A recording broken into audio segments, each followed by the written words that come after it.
Yo, what's up, people? In this video, we're going to talk about that time I moved to Australia. I'm not sure how I'll title this video. Let's call it my experience opening a business in Australia, or running a business in Australia. Um, yeah. So let's without further ado, let's talk about it. Actually, before we talk about it, if you guys like me, you like my videos, you enjoy listening to me talk and tell stories and do these review videos, whatever, I encourage you to go over to my Patreon, hook a brother up, $10 a month. Not a lot of money for you, but it goes a long way for me, especially if I can get enough people doing it, support myself full time, make all these videos all the time, blah blah. Also, check out my merch store. I'm selling one-of-a-kind T-shirts as well, so instead of supporting me on Patreon, or in addition to supporting me on Patreon, buy a shirt, 20, 30 bucks, whatever. You get a one-of-a-kind T-shirt that there will only be one of, produced by me. Yeah.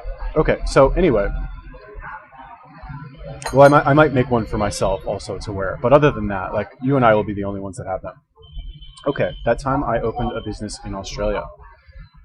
All right. So 2014, I was living in 15. I was living in Germany with my German ex-girlfriend. Long story short, didn't go very well. Hated Germany, hated Berlin, moved back to America. And then after that, sometimes when you travel a lot, you go through several negative experiences in a row, or a prolonged set of negative experiences, and you don't want to deal with being abroad anymore. You're like, I need a break from being abroad. I need to go back to like my hometown where I'm from, just get my bearings really, and just kind of like not be abroad anymore. Just kind of recover from the pain, I think. So anyway, after this time, I was living in Germany for like 9 months, 8-9 months. Hated it. Hated every second of it. Sorry, German ex-girlfriend, if you watch this. Like, the time I spent with her was good, but the rest of it was terrible. Hated it. Make another video about why I hate Berlin. It's a good idea. Just write that down. Why I hate Berlin. Okay, so after that, moved back to LA. I was like, all right, time to move back to LA. I'm gonna stop traveling. I'm gonna like stop living this like vagabond lifestyle where I go here, I go there, and I'm gonna go back to LA, and I'm going to like live in LA where I'm from, and I don't know, I had really no idea like what I was going to do. So anyway, long story short, live in LA for almost 2 years. Had my ups and downs, but eventually the downs won out, and I was like driving for Uber. I was super depressed. All I was doing was doing yoga and driving for Uber, and really just like stuck in a rut where I hated where I was. I hated my life. I hated what I was doing, but I didn't see a way out, really. I was like, what should I do? What are my other options? And it was really going and selling hair straighteners somewhere or not. And anyway, as I was driving for Uber, I would download audiobooks and listen to them just to keep my mind, sharp. Downloaded an audiobook by Grant Cardone called "Be Obsessed or Be Average." Still to this day, one of the most influential books on my, most influential books on my personality that I've ever read. And you guys should listen to the audiobook. It's very good. I'll summarize it for you now, where basically he says, in order to really be happy with your life and succeed simultaneously, you need to be obsessed with what you're doing, right? And he gives examples of like whatever famous celebrities who are obsessed with what they're doing: Kobe Bryant, Muhammad Ali, like whatever, Steve Jobs. All these people who are obsessed with what they were doing achieved massive amounts of success. And furthermore, it gives like his own experience, his life story. It's very good. Anyway, I listened to this book, and every second that I was listening to this book, I was just like, oh my God, he's so right. Because here I was in LA, driving for Uber. I was doing the opposite. I was like trying to minimize the amount of pain that I would go through and maximize the amount of pleasure. It's like I was playing to not lose as opposed to playing to win, right? You have to play to win, really, is what it is. So anyway, long story short, I was always like toying with the idea of going back to Australia, because I had lived in Australia for a year. It was a very pleasant experience for me. I loved my year in Australia, doing a working holiday visa, because it feels like an adventure.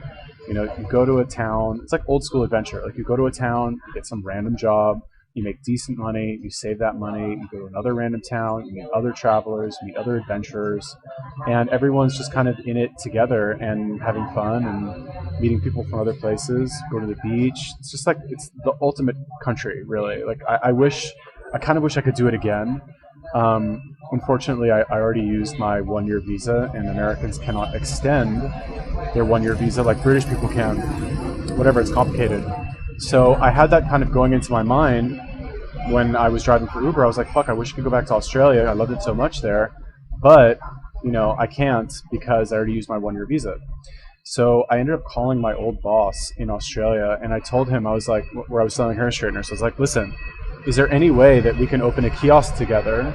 I'll fly to Australia, I'll do all the work, I'll get the workers, I'll do literally everything, and you just give me the products and help me get on my feet. And he wrote me back right away. He wrote me back that day. And he was like, yeah, no problem, call me, we'll talk about it. I was like, wow, it's actually going to happen. I was always a very good salesperson, and I was a good worker as well. Generally didn't cause a lot of problems, although for this company I did. I did, especially towards the end. That's another video. However, I parted with this guy on good terms because I went to go work for him for about 5 or 6 months. Had my ups and downs, left on bad terms, and then a few months later ended up going back to work for him and kind of made up for my misdeeds in the past. I crushed it at work. I had virtually no management on top of me. There was a manager, but he knew that I was just going to go to work and sell without needing to motivate me or give me the fucking pep talk, which is very common for Israelis to need that. Not everybody, of course. Some people are more seasoned, more professional, but this company had a lot of new salespeople, and that's very common with new salespeople. Anyway, long story short, I made a good impression on this guy. Called him up. I was like, hey, listen, whatever. I said that already. Want to come work for you again, or let's open one together. And he's like, okay, sort of. Anyway, I ended up talking to him, and he's like, listen, I want to get out of the kiosk game. I still have all of this equipment, all this stuff we can sell. I'll just sell you the equipment, and you just run your own business, and that's it, right? I'll help you do all the paperwork. I'll help you with the visa. I'll help you, navigate the bureaucracy of the Israeli government. However, that's where our involvement ends, and I'm just going to sell you the product. So I was like, okay, fine, sounds great. A gift from God, honestly. So I bought my ticket to Australia. Actually, I tried to go to Orlando first to work in Orlando. Long story. Stayed there for a day. Ended up going to Australia afterwards. And the first month there, I had to tread this line between calling him obsessively and saying let's talk about it now, let's do it now, and not bothering him, not getting him pissed off at me by calling him too much, because I think he wanted to help me, but when I actually came there, I think he kind of got cold feet. So he was not necessarily ducking my calls. Who knows? People are busy, whatever. But maybe he was ducking my calls a little bit, because I told him also, I was like, listen, I don't have any money. He's like, don't worry about it. I'll handle your first week's rent payment, blah, blah, blah, at the mall. Because he knew I was good. He knew I was going to make money.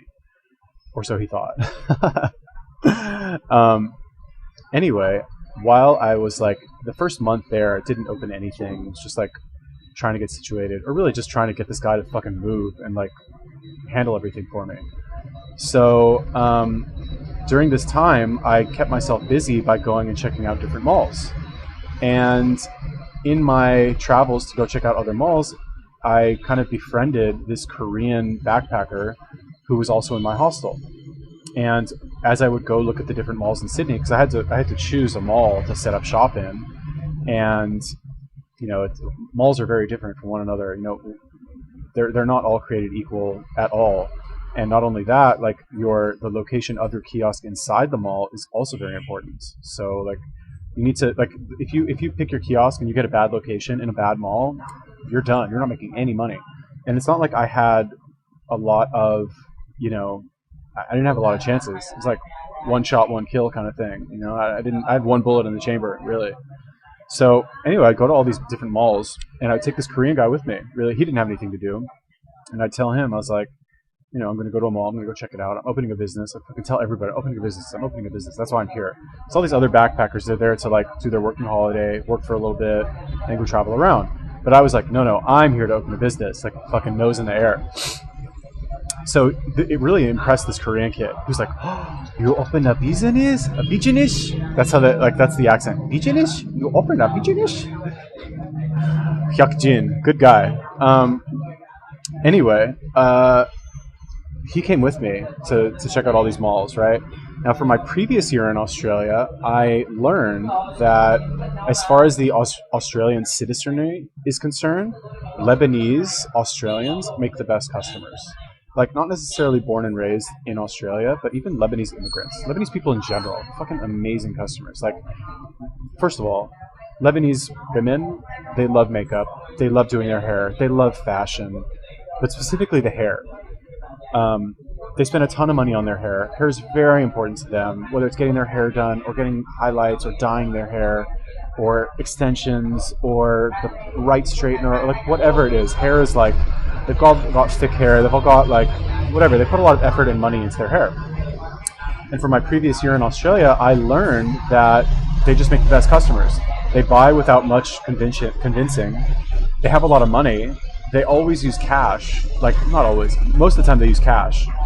And so when I was looking for different malls, I was like, I would ask people, random people on the street, I'd be like, what mall has the most Lebanese people? Kind of a strange question to ask, because like Lebanese people in Australia have kind of a bad reputation as like more criminally minded for some reason. But they told me Bankstown, right? They're like, Bankstown, go to Bankstown. I was like, all right, Bankstown. Never really heard of Bankstown.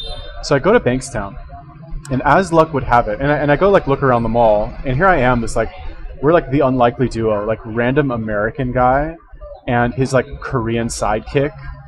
Ugh, nostalgia.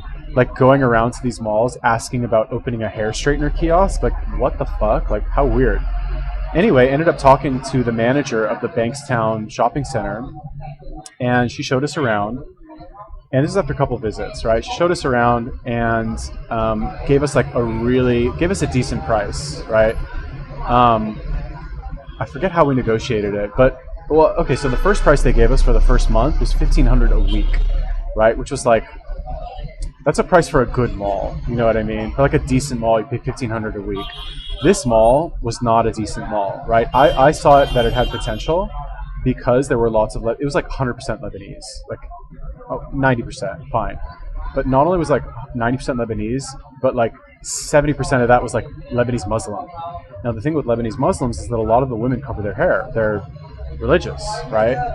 Yeah, okay, you have some that are more secular, less religious. They don't cover the hair, but they're still Muslim. They just don't take it as seriously as the other ones.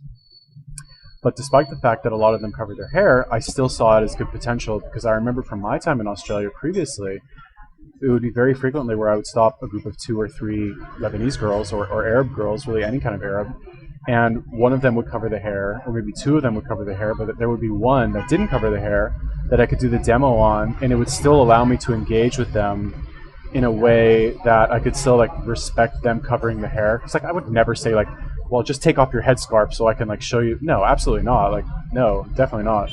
But if one was there that covered the hair or that didn't cover the hair, I could do it on them, no problem. So I didn't see that as a problem, basically, right? So anyway, ended up negotiating $1,500 a week for this.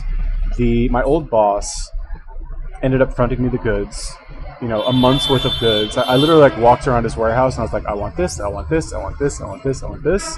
Came out to $5,000, really, maybe even more. He let me borrow. He had a van, so he let me borrow his van. Let me borrow a kiosk also. Me and this Korean kid, like honestly, I could not have done this without him. Really, actually, me and this Korean kid could work so hard. We made like 3 trips really from my old boss's warehouse to the actual mall, back and forth. We had to take the kiosk. We had to take the kiosk like in 2 trips. Then we had to take like all of the equipment or all of the stuff to sell. Man, this video is going to be like a fucking hour. Anyway, long story short, the first week, right? The first day, right? We set up the kiosk.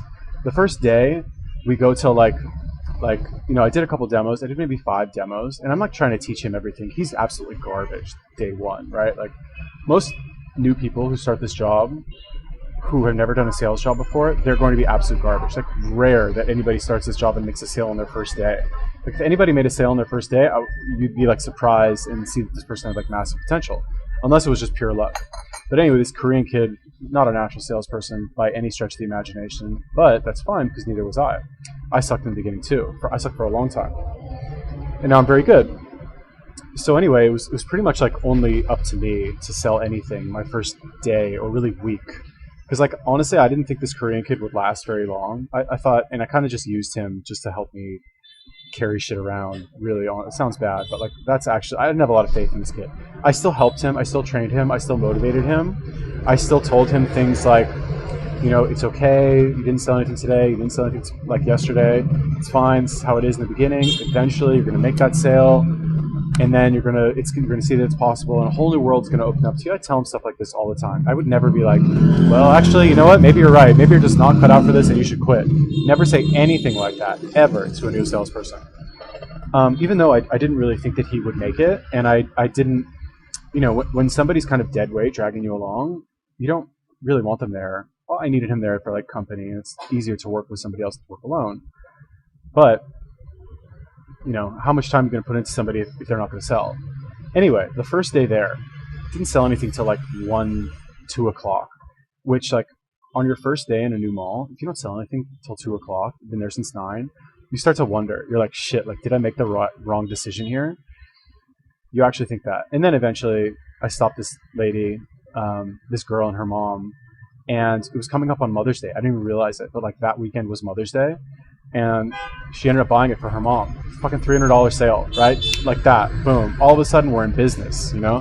And I'm like, oh, fuck. I ended up closing the day on like $1,200 or $1,500 or something. And in my mind, I'm like, cha-ching, big money, baby.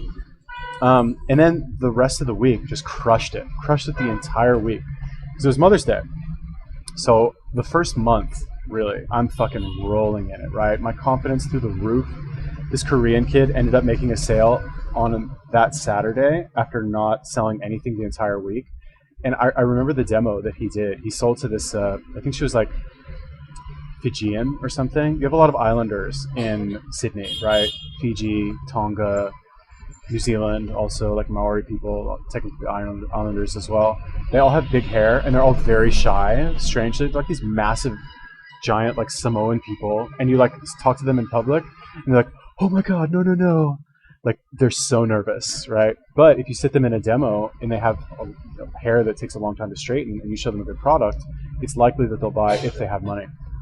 Now, Bankstown was not a rich area by any stretch of the imagination. It was like a broke, like people would ask me, like, are you from America? It's like the Islander accent. Oh, are you from California? Are you from America? And they'd be like, yeah, I'm from LA. And they'd be like, oh, really?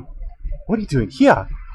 It's like, because it was funny. It's like, what is this fucking random, like, polished American salesperson doing in fucking Bankstown, all places? Like, Bankstown is a place, not only is there a massive Lebanese population, it's a town, it's got crime everywhere. I probably should have mentioned this earlier, but in this mall, there had been a shooting, a murder, right? Maybe the November before, right? And I think we went to the mall in May. My first month was May. And there had been a murder in that November or September or something. So like a lot of vendors left that mall because people stopped going to the mall because they had heard there'd been a fucking murder there. And I watched the murder online, and it was actually like, you see these people just like sitting outside having a coffee, and then you see some guy like roll up with a fucking mask on his face and fucking pop like 3 rounds into this dude, straight up like a hit. And it's all on camera, you know? And the guy died, obviously, and people stopped going to the mall. And people stop going to the mall, you're going to have less people, less vendors, because they're not making any money. Not everybody is an aggressive salesperson like Israelis are or like kiosk salespeople are. So anyway, the point is that this was not like a good mall. You would not expect anybody to willingly choose this mall. And after the first month, I talked to the manager, right? Because the first month we crushed it. And I was always in a good mood. I was always happy to talk to everyone. Because at this point, like I realized, I'm a seasoned salesperson at this point, and I knew if things aren't going well for you, you can't show weakness. You cannot show weakness ever as a salesperson. You cannot, especially as a salesperson in what essentially was a small town with a lot of the same people that you see on a daily basis. You have to make it seem like every day you are fucking crushing it hard and you're having the most fun ever with every single customer, because what ends up happening, because it's a small town and all these fucking people know each other, and all these Lebanese people, it's a small community, especially like, whatever, like think about it like this, right? Like let's say I stop these 2 girls and I do a demo on them or one of them, they're going to go home that day and they're going to talk about the demo. They're going to say, oh my God, you know that hair straightener guy at Bankstown, like at the mall? He stopped me today and he did a demo on me and blah, blah, blah. So they're going to tell their friends, they're going to tell their family. And I like, after a few months in Bankstown, well, whatever, we'll get to that later. Anyway, the point is that after the first month, we had crushed it, right? Like this kid, Hyuk Jin, or Chris as he was known, I trained him very well, and he put in the time, the effort to become good, and he took my advice, right? That was the one good thing about him, is I would tell him to do something once, and he would do it. I'd be like, okay, when this, and this happens, you say this, or you do this, right? And in the next like demo that he did, he would actually do it. Sometimes it worked, sometimes it didn't. But he would use all my little tricks, and I taught him everything that I knew, everything. So anyway, after the first month, we had crushed it, and I talked to the mall manager, and I was like, yeah, listen, we like the mall and everything, but 1,500 is a little steep. You know, what can you do for us, right? And she lowered it, I think, to like 1,200 or something. And then I remember writing her back, and they're like, yeah, like 1,200 is good, but like it's still kind of expensive. Bankstown Central, it's not the busiest mall, and I kind of made it seem like we were doing worse than we actually were. And I was like, what do you think about 900, right? I remember this email. I was like, what do you think about 900? Can you do 900? And like, she took a couple of days, and I was so tempted, right? I was so tempted to like write her back before giving her a chance to respond and being like, you know what, don't worry about it. We'll pay 1,200, right? But I like stuck to my guns, and I was like, all right, just wait for her response. If she says no, you can always do 1,200. Anyway, she agreed to 900, right? I probably could have gotten her for less, honestly, because like people were not lining up around the block to fucking rent out anything in Bankstown Central at all. Despite the fact that on Saturday, on the weekends, it was packed. It was fucking... There were so many people that went through there. It's like, what is there to do in Bankstown? Nothing. You know, any of you Australians out there who know about Bankstown, you probably never go to Bankstown. If you're from Bankstown or you know somebody who was in Bankstown for, you know, during 2017, please send them this video, because like, much love to my Lebanese customers out there, or even non-Lebanese customers who like helped me fund my dream of the past 2 years of like traveling the world and like working on my computer. Could not have done it without you. Anyway, after this first month, managed to negotiate a better deal, ended up staying. However, the next month was like Ramadan, right? So like during Ramadan, people don't, basically the deal is you fast all day, right? You're not supposed to eat when the sun is up. So you do have some people who wake up before the sun is up and eat, but normally not, right? That's like for taxi drivers or guys who like work in construction. They'll wake up early and eat so they have energy throughout the day. But for your average like housewife and her kids, which most Lebanese women are, at least the religious Muslim ones, they're not going to wake up at fucking like before the crack of dawn and eat a meal so they have more energy. And the kids definitely are not.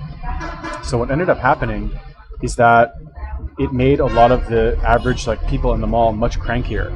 So it hurt sales, right? And I think in the first month we closed like 30 grand on the kiosk, which is phenomenal, right? That's an average of $1,000 a day. And think about it, like $30,000. Me and this Korean kid were responsible for putting $30,000 in that cash register. Like, yeah, we had expenses that didn't all go to my pocket. Fine, of course. Like, had to pay for products, had to pay rent for the mall, had to pay electricity, had to pay my fucking rent, had to pay like all this extra shit. But still, 30 grand, it's like, that's really good. I think we did 32 total. Anyway, the next month was hard. Ramadan, oh my God, like all these people were cranky all the time. And I was like, why is everyone so mean to me? Like, they were so nice last month. Why are they so mean now? You know, like, did they find out I'm Jewish and they're like secretly mad at me because of that? Anyway, turns out that it was just because, like, you know, Ramadan. They're fucking cranky. They're used to eating all the time. All of a sudden, oh, you're not supposed to drink water either. No coffee, no water. So like all these people are super pissed off all the time. And it just didn't go so well. Anyway, the second month, I think we did like, you know, and this was a bad month, right? This was like rough. Made me like question my choices. I think we did like 22,000. I think I still actually have it written down in my phone. I kind of want to check. Let's check really quick. But anyway, I think we did like 22,000 in June. And then the next month was much better. Let's check. So I wrote down how much I did every day. Let's see, where was it? 2017. I'm sorry. Oh my God, I have so many notes on here. Coriolis on Facebook. Goodness gracious. Um, hmm. Whatever. Anyway, I don't know. Uh, I have it on here somewhere for sure. Um, anyway, the point is that I continued to work there, worked until the Christmas season, and had a couple bumps in the road. Thought about changing malls at some point. Like we wanted to go move to a Westfield mall, moved to Parramatta, which was like that was like the big prize for me, right? Like I'd done very well. We stayed in Bankstown for 3 months, crushed it, absolutely crushed it. Got to be very friendly with the community. Made so many friends there. Honestly, made so many friends there. Like it got to honestly, it felt like home. Yeah, fine. I'm Israeli. I'm Jewish. Whatever. Two countries are at war. Fine. But in Australia, like you don't really care about that. You don't think about that as much, right? Everyone's trying to live like a normal Western lifestyle, trying to make money, trying to provide for family, trying to enjoy the mall on the weekend. Like no one really cares about, you know, all that other stuff. Really, honestly, like actually. Made a lot of friends, and me and this kid, Hyuk-jin, we got to the point where we were famous in Bankstown. Like, could not walk anywhere in the mall without hearing people whisper, like, hair straightener, those are those guys, you know what I mean? Could not even walk around anywhere in Bankstown without people recognizing us and noticing who we are, if not saying hi outright, like, kind of giving us this, like, little, like, look, like we were going to stop them on the street or something. We were, like, had achieved celebrity status, which was great. It was so fun. It was so nice. Like, I think about it now, I should have leveraged that more. Like, I actually thought about staying in Bankstown and leveraging, like, my notoriety to, like, become an established part of the Bankstown community. As crazy as that sounds for any of you who know about Bankstown and, like, what it actually is. Like, it's like a white person moving to fucking Compton and being like, and getting all the black people to like them there and thinking about actually moving to Compton because all the black people like really like them and recognize them and like give them like daps when they walk down the street. It's kind of like that. It's that weird. Or actually probably even weirder because like who makes friends with Arabs? Really, nobody. People are scared of Arabs, they're scared of Muslims, and I think that was really honestly why it was so easy for me to sell to them, because most of the time, and this is me speculating, but I think that Arabs, specifically Muslim Arabs, they have this idea that when people see them with a headscarf, with a hijab, they just pretty much assume that they're in fucking ISIS and like have a suicide vest under their burqa and are going to like, you know, fucking whatever, suicide on them and blow themselves up or something, right? That you just kind of, they just assume that other people assume that they're terrorists. So when you have this like, you know, well-spoken like white American like stop them and show them this like flashy demonstration, they never get to see shit like that, really personalized to them, and like make all these jokes about being Arab and all that. Because I knew the jokes, you know. I learned a couple words in Arabic, you know, and I think it was like, you know, it's like something you don't expect to see, really. Anyway, 3 months later, ended up going to Parramatta. It was a disaster, absolute disaster. Everyone was fucking Indian, didn't sell shit. Totally expected to like double our sales in Parramatta. Had hired another like 2 or 3 people at that time. Quit after like a few days in Parramatta. Even Hyuk-jin was having trouble, and he had basically become like my little clone. Like he knew all my little sentences, he knew all my closes, he knew all my little tricks. So he didn't have the experience that I had to push through the bullshit and the tough times. But in terms of like being a technical salesperson, he pretty much was on my level after 3 months. However, one of the things that separates the men from the boys when it comes to being a salesperson is that the veteran salespeople know how to push through difficult times so they're not selling anything. This was not one of those times for him. However, in his defense, after a few days in Parramatta of like people coming back with like $100, $200 in sales and me losing money, I like stepped up and I was like, all right, I got to go back to work. I also didn't sell shit. Fucking Indians everywhere. No offense, Indian people. You guys are the worst customers in the world.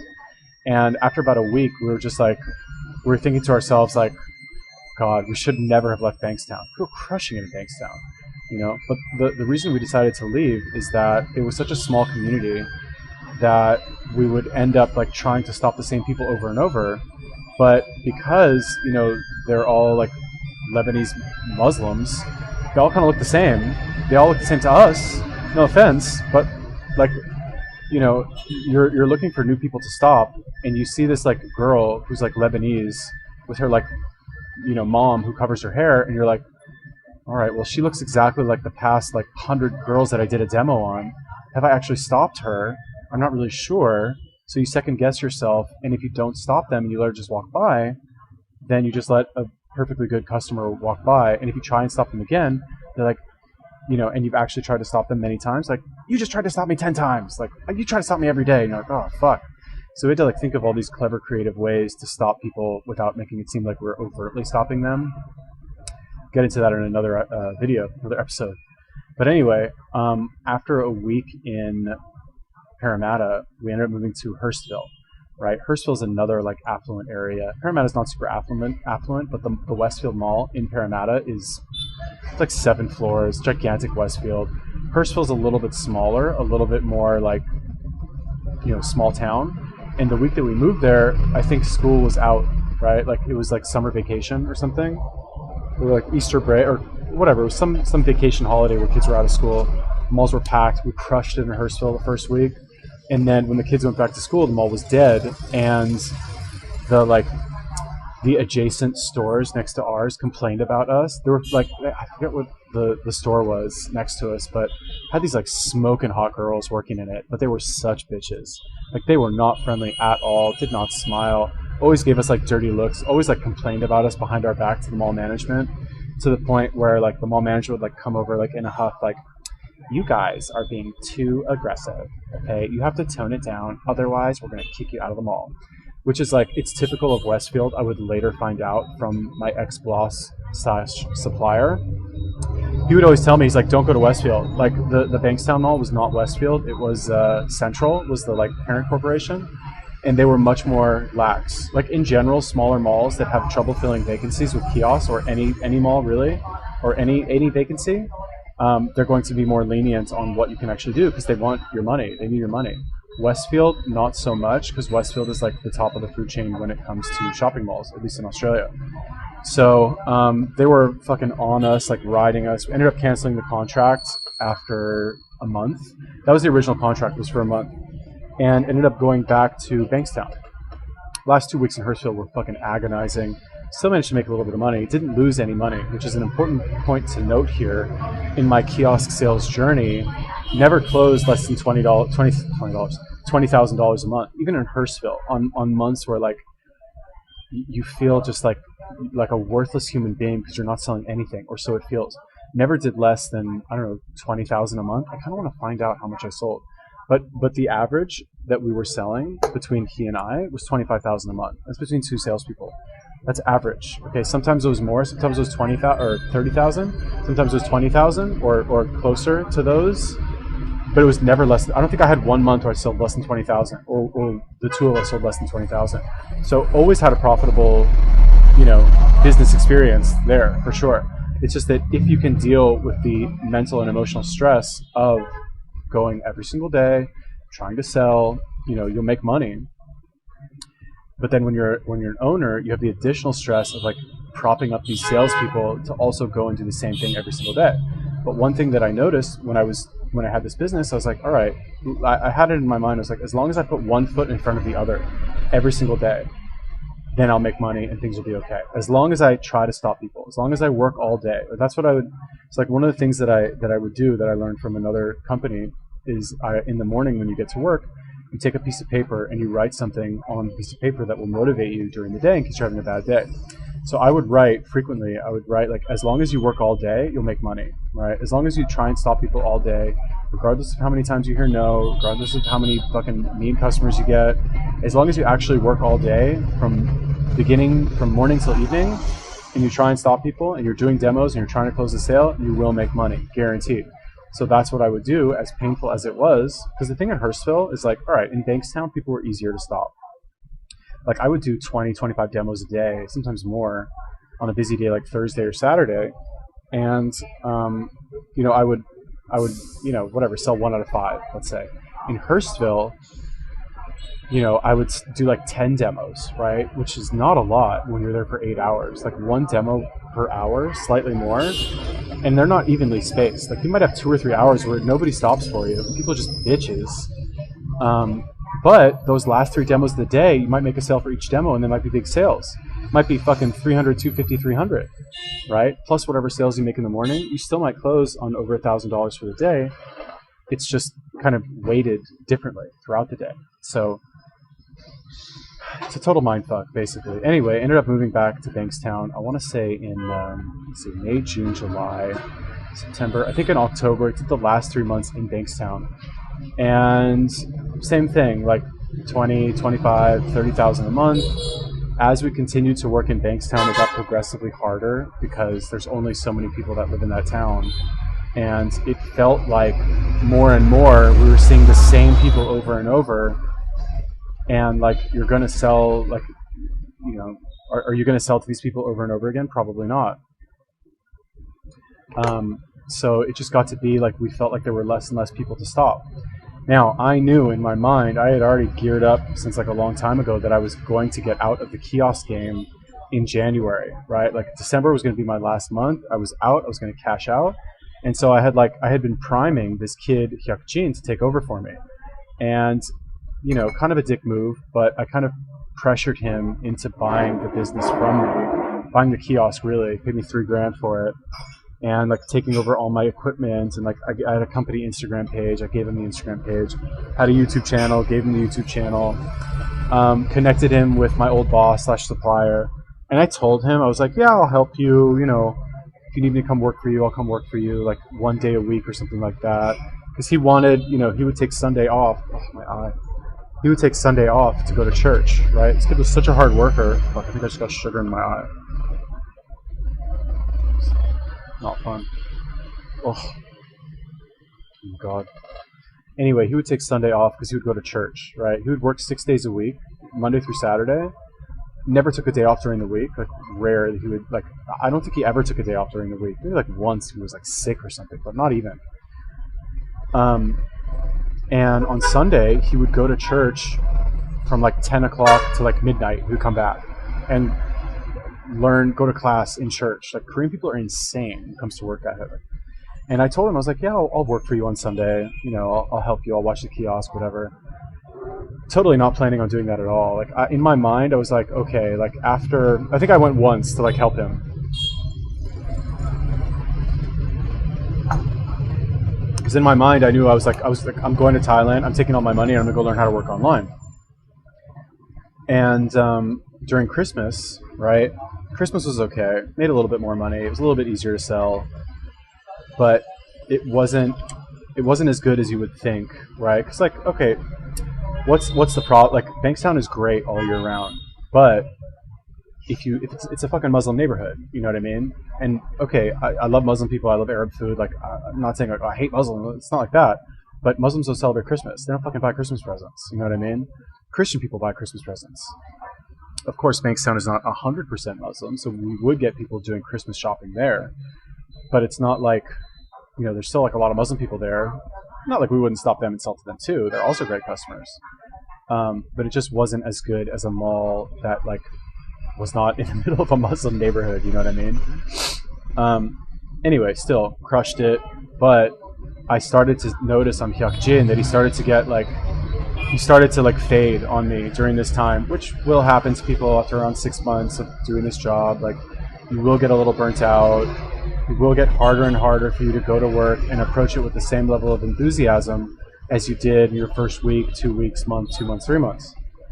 So I saw that he started to fade. Meanwhile, he's already paid me for the kiosk. I know he's going to pay me for the products, which didn't come out to a lot, maybe like $1,500. I'm trying to like prop him up. Meanwhile, I'm like looking up flights to Thailand. And this was also like right around the Bitcoin boom as well. So like I stupidly dumped all my money into fucking Bitcoin. So stupid. But didn't really have many plans to come back to Australia. So didn't want to leave it in like an Australian bank account. Just really stupid now that I think about it. Whatever. It is what it is. Anyway, definitely had some good times there before leaving. Like, me and Hyuk-jin, Thursday nights it was long shopping day, where the mall is open from 9 to 9 as opposed to 9 to 5:30, which is, you know, Australian hours at the mall. So from Thursday we worked 12-hour days. Always made a lot of money on Thursdays. It was always like Thursday and Saturday were guaranteed to fucking put coin in the coffers straight up. Anyway, both of us would work 12 hours, and when we would come back to Australia, we'd come back to King's Cross, which is where we were living, which is where our hostel was. Oh yeah, by the way, I ran this entire operation from my fucking hostel. And like, you know, in a room with like 6 other people who rotated out frequently. So another cool thing about this whole experience, I'll go over in a second. But anyway, we would buy sushi. It's like, you know how it is, sushi places at the end of the night will, I'm not muted, am I? God, I hope not. No, I'm not. Anyway, sushi places at the end of the night will sell their sushi for like half price. So we would go to the sushi place at the train station, and we would buy like $40, $50 worth of sushi from these people, and we would have like our sushi dinner, right? We'd bring like 2 giant bags of sushi back, and neither of us would eat anything the entire day. We'd both do OMAD, right? So like, we haven't eaten anything all day. We go back to the hostel with 2 giant bags of sushi, and people would like look at us like, and at some point, after maybe 2 or 3 months, I decided to go and buy like nice clothes. So I went to this one store and bought like slacks and like dress shirts and nice shoes, and we would show up to the hostel wearing our like fucking bar mitzvah clothes, and like 2 giant bags of sushi, and people were like, what the fuck, what do these guys do? What job do they have? It was fun. We'd stuff ourselves on sushi. It was fun. We also went to Korean barbecue a lot.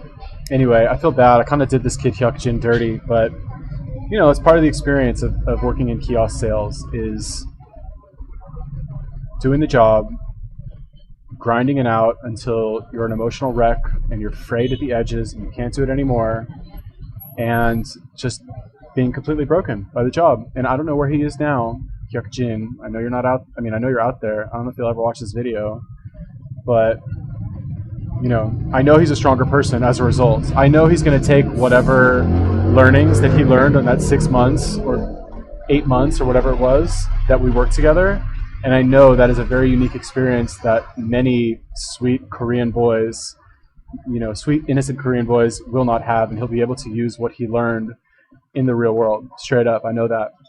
All right, came at the cost of, you know, his trust in me. I feel bad about that, but like, again, just another reason to make it on YouTube so I can eventually pay him back someday. Anyway, regarding the like visa situation, ended up getting a student visa, which is how I handled that. There's a kind of a loophole with Australia where if you get a student visa, you're technically allowed to open a business somehow. I don't know. It's kind of a loophole that like nobody really pays attention to, because you're only allowed to work a certain number of hours per week, but you can open a business. I think they just assume that like nobody will open a business on a student visa, and none of these like the mall never asked to see my visa. You know what I mean? They don't care. They're not gonna like call like the Department of Immigration and be like, he can work here legally, right? Like you have an ABN, which is like the equivalent of like an EIN number in America, like employee identification number, which is like a social security number but for businesses. As long as you have that and you pay, they don't care. That's it. Like that's good enough for them. So yeah, got a student visa, paid like $500 a month. It's like, it's not a fake school, but like you study like business there. You go to class like once every 2 weeks or once a week. I think you're supposed to go. I never went. But like as long as I don't know, I had some kind of deal worked out with them where like if I paid the money, you know, my supplier like worked out some kind of deal where like you didn't have to go to class. I don't know, whatever it was, kind of back end dealing, whatever. Anyway, it was pretty chill. So what other stories can I tell from this time? I don't know. Anyway, 8 months go by and I've like fucking handed off all my shit to this Korean kid. And I told my supplier, I was like, yeah, I'm going to go to Thailand for a few weeks and then come back. And like, bought a one-way ticket, you know, cashed out all my cash into fucking Bitcoin. I knew I wasn't coming back. I knew what I was doing. Knew I was going to have to deal with the eventual blowback. I felt bad, but like, you know, I had my own plans. I knew what I wanted to do. I didn't want to go back and like work in Bankstown anymore. Although now looking back, I don't know if I regret it, because I do appreciate the times that I had in Phuket, you know, like all that stuff I wrote on Steemit and my blog, like that was a good time for me to produce good content. Also made a ton of money fucking consulting for ICOs. That's another video that I'll make. Made fucking bank doing that. kind of sad that I'm not making any money now. Whatever. But yeah, like definitely had good times in Bankstown. Any of my Lebanese crew who I never really have a crew, but any of my Lebanese acquaintances who I was on friendly terms with from Bankstown who end up watching this video, like I just want to tell you, let me tell you now, if you manage to watch this like 40 minutes in, thank you so much. Thank you. Actually, thank you. Not in a patronizing way or anything. Thank you for being my customer. Thank you not only for being my customer, but for being so nice and friendly and open and welcoming. Even though you probably knew I was Jewish, you probably knew I was Israeli. Like, did I have to hide that? Probably not. But even though, like, you knew that was the deal, it still felt very welcome. Never once felt any sort of, like, well, you know, whatever, it's a sales job. People fucking hate you no matter what. But, like, my time in Bankstown I will always remember fondly. Even to the point now where, like, I'm talking about it now, I kind of want to go back there and, like, start again. I don't know if I could. I don't know. I think I dug myself in too deep of a hole. I don't know. Whatever. It'd be interesting, though. Maybe if, like, honestly, like, if I ever get popular enough on YouTube and I'm just making, like, tons of money, I'll fucking go to Australia and I'll open a kiosk again in Bankstown just so I can recreate that experience for you guys. Anyway, shout out to Hyuk Jin, shout out to my old supplier, shout out to Bankstown, shout out to Bankstown Central.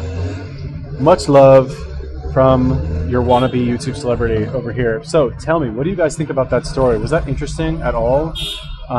Did you think that was fascinating? Do you think that going and living in Australia and opening a kiosk to run with your random Korean sidekick, does that sound fun to you? Are you jealous of me and my life? Let me know. Leave me a comment. Yeah. Peace.